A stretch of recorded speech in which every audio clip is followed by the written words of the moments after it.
마음이 모든 것이다. 네가 생각하는 대로 너는 된다. 법구경. 이 구절은 불교 철학의 핵심이자 인간 존재에 대한 깊은 통찰을 담고 있습니다. 마음이 모든 것이다 라는 말은 우리의 경험과 세상이 모두 마음에서 비롯된다는 뜻입니다. 즉, 현실은 단순히 외부에서 주어지는 것이 아니라 우리가 그것을 어떻게 해석하느냐에 따라 완전히 달라집니다. 마음이 밝으면 세상도 빛나고 마음이 어두우면 세상도 무겁습니다. 그래서 부처는 세상을 바꾸려면 먼저 마음을 바꾸라고 말했지요. 이 말은 억지로 긍정하라는 뜻이 아니라 내면의 생각과 감정을 있는 그대로 바라보는 지혜를 말합니다.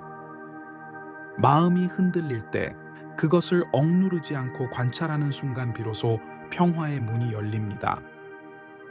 결국 행복이란 무엇을 소유하느냐가 아니라 어떤 마음으로 바라보느냐에 달려 있습니다. 평온은 찾는 것이 아니라 마음이 머무르고 싶은 곳을 스스로 만들어주는 것이다. 버지니아 울프. 버지니아 울프는 인간의 감정과 내면을 섬세하게 표현한 작가로 유명하죠. 그녀의 삶 자체가 감정의 파도 속에서 균형을 찾기 위한 여정이었기에 이 말은 더욱 진한 울림을 제공합니다. 평온이라는 것은 외부에서 누군가 가져다주는 선물이 아니라 우리가 우리 자신에게 만들어주는 조용한 공간이라는 점을 이 문장은 부드럽게 알려줘요. 아무리 좋은 환경도 마음이 어지러우면 편안할 수 없고, 반대로 상황이 조금 복잡하더라도 마음이 잠시 쉴 수 있는 자리가 마련되어 있으면 충분히 평온해질 수 있죠. 이 말은 우리가 일상 속에서 마음을 돌보는 시간을 더 의식적으로 가져보라고 밀어주는 말처럼 느껴집니다. 작은 차 한 잔, 짧은 산책, 조용한 호흡 한 번이 바로 그 공간을 만들어주는 시작이 될지도 몰라요. 길을 잃는다는 것은 새로운 길을 발견할 기회를 얻는 것이다. 파울로 코엘료. 코엘료는 방황과 깨달음의 순간을 깊이 탐구한 작가로 그의 작품에는 길을 찾아가는 과정을 상징적으로 그리는 장면이 많습니다. 그래서 그의 이 말은 단순한 격려가 아니라 길을 잃었던 경험이 오히려 삶의 중요한 전환점이 되었다는 그의 철학이 담겨 있어요. 예상하던 길을 벗어나면 처음에는 두렵기 마련이지만 그 어지러움 속에서 새로운 방향을 발견할 때가 많습니다. 우리가 계획대로만 움직였다면 절대 만나지 못할 사람들, 보지 못했을 풍경들이 바로 그 순간에 나타나죠. 이 문장은 실수나 방황을 부정적으로 보지 말고 그것이 우리에게 어떤 의미를 건네려 하는지 천천히 바라보라는 부드러운 초대처럼 느껴집니다. 마음에 여유가 있을 때 비로소 사물의 진짜 아름다움이 보인다. 노자.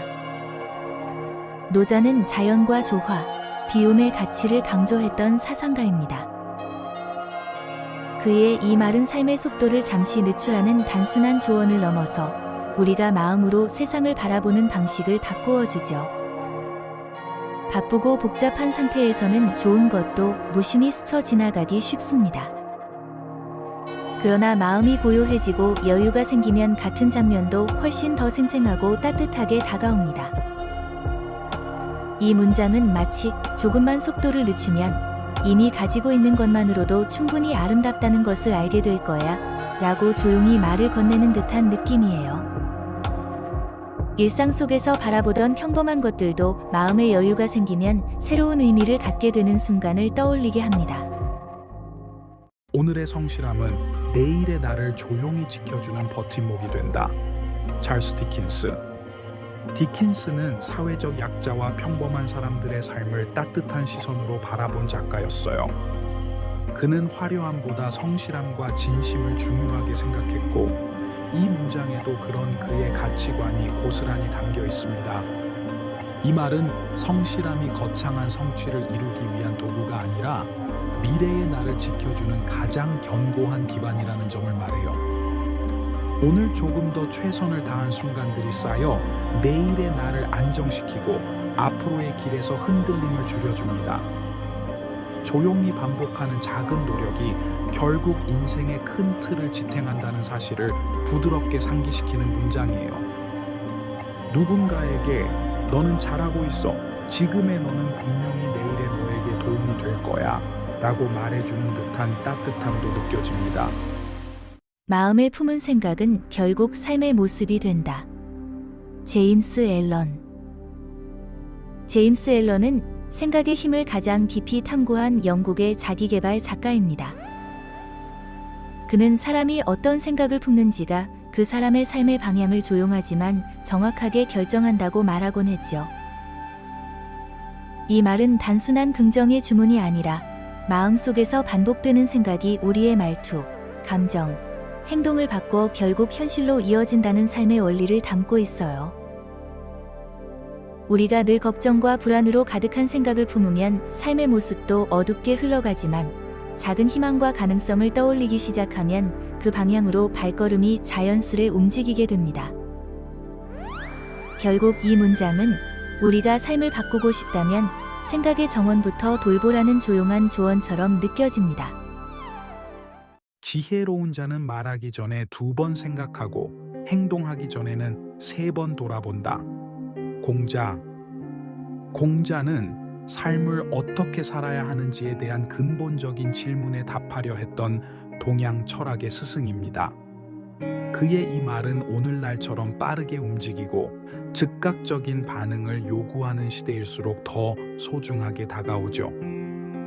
우리는 때때로 감정이 앞서 말이 먼저 튀어나오고 그 말이 불필요한 오해나 상처를 남기기도 합니다. 행동도 마찬가지죠. 판단이 조금만 서둘러졌다면 피할 수 있었던 실수를 반복하기도 하고요.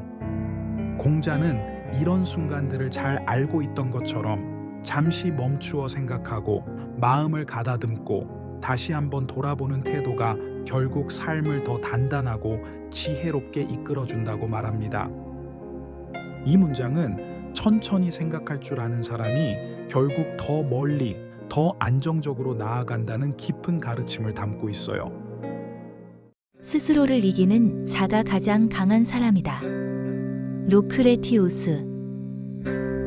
루크레티우스는 고대 로마 시대의 시인이자 철학자로 인간의 감정과 본능을 누구보다 깊이 들여다본 인물입니다. 그가 말한 강함은 외적인 힘이나 권력과는 전혀 다른 개념인데요. 이 말의 핵심은 누구나 마주하게 되는 내면의 싸움에 있습니다. 우리는 때로 자책, 게으름, 두려움, 과한 욕심 같은 보이지 않는 상대와 싸워야 할 때가 많죠. 이런 내면의 적들은 소리 없이 우리를 흔들고 때로는 진짜 장애물보다 더 크게 느껴지기도 합니다. 루크레티우스는 이 싸움에서 이기는 능력, 즉 스스로의 감정과 욕망을 다루는 힘이야말로 인간이 가질 수 있는 가장 강한 힘이라고 말합니다. 이 문장은 타인을 이기는 것보다 나 자신을 단련하는 일이 훨씬 더 값지고 깊은 승리라는 사실을 깨닫게 해줘요. 고요는 단순히 소리가 없는 상태가 아니라 진실을 들을 수 있는 공간이다. 에크하르트 톨레는 현대 영적 사유의 대표적 작가로 지금 이 순간의 힘을 강조한 인물입니다. 그의 이 말은 우리가 살아가는 일상 속에서 고요라는 상태가 얼마나 깊은 의미를 갖는지 알려주죠. 바쁜 하루를 보내다 보면 마음속에는 잡음이 끊임없이 쌓입니다. 해야 할 일, 걱정, 비교, 압박감들로 인해 스스로도 자신이 어떤 감정을 느끼는지 제대로 알아차리지 못할 때가 많죠. 하지만 잠시 멈추어 조용한 시간을 갖게 되면 우리는 비로소 마음의 본래 목소리를 듣게 됩니다. 내가 진짜 원하는 것이 무엇인지, 무엇이 나를 괴롭히는지, 어떤 방향으로 가야 하는지 깨닫게 되는 것이죠. 그래서 고요는 결핍이 아니라 깨달음이 깃드는 공간이며 삶을 다시 정리하게 만드는 쉼표 같은 존재입니다. 희망은 어둠 속에서도 길을 찾게 하는 작은 불빛이다. 데스몬드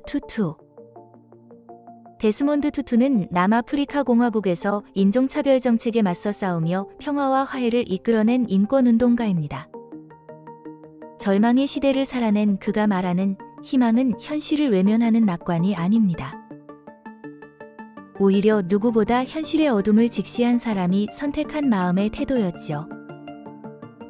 이 문장은 희망이 거창하거나 특별한 것이 아니라 아주 작은 불빛처럼 시작된다는 사실을 알려줘요.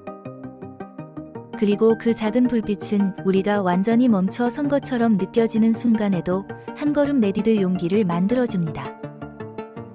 투투가 남긴 이 말은 아무리 삶이 깊은 어둠 속에 있어 보여도 어딘가에는 반드시 길이 있으며 그 길을 찾게 하는 힘이 바로 포기하지 않는 마음이라는 사실을 조용히 일깨워줍니다.